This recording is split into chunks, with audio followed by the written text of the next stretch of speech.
adalah surga, ternyata orang Korea membangun rumah seperti ini. Tidak hanya sangat efektif, tetapi juga ekonomi. Menggabungkan tradisi dan modernitas ini sangat kreatif. Hanya melihat pekerja mengangkat kolom, dan berdiri di atas fondasi yang ditempatkan di posisi yang sesuai. Kemudian juga naikkan balok utama dan lanjutkan untuk menghubungkan dengan kolom yang berdekatan, dengan kelompok struktur balok. Kemudian bangun balok utama lainnya, menghubungkan mimpi dan bermimpi.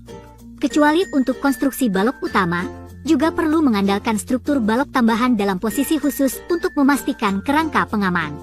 Setelah membangun lantai pertama, juga perlu untuk terus membangun lebih banyak bingkai. Tampaknya setiap bagian komponen diproses terlebih dahulu. Antara komponen dapat dilanjutkan untuk digabungkan dengan erat. Setelah membangun bingkai, selanjutnya adalah membangun dinding. Angkat dinding, lalu dipasang langsung di antara pilar-pilar kayu. Sangat cepat. Jelas mudah dilihat, bagian-bagian eksternal ini adalah lembaran bambu di bagian dalam untuk menjaga bahan.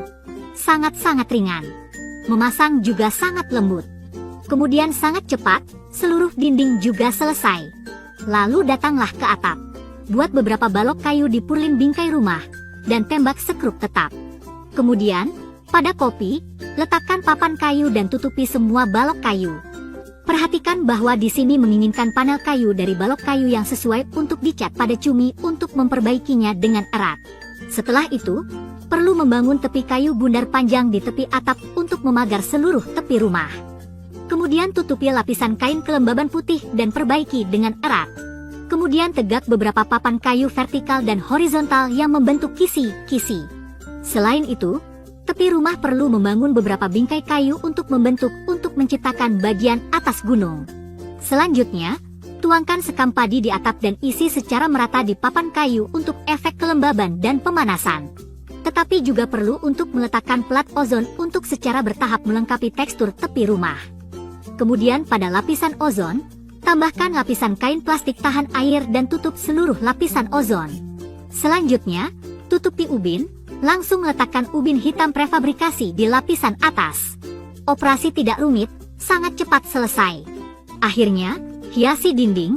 Pertama campur tanah liat di bagian dalam dinding yang meratakan lapisan tanah liat, dengan lancar untuk memperkuat struktur dinding. Selain itu, juga perlu untuk menghias di luar dinding. Di sini perlu untuk menyapu tanah liat pada lembaran bambu di luar dinding, dan kemudian menyapu lapisan dan perlu diletakkan di gawang. Kemudian pindai pada lapisan lagi, dinding tanah liat bambu ini mirip dengan struktur tradisional barat daya. Tanpa diduga, orang Korea dapat memahami konten penting di dalamnya. Setelah memindai tanah liat, akhirnya menyapu lapisan plester untuk mempercantik dinding luar. Setelah itu, ada sebuah rumah yang menggabungkan tradisi dan modernitas.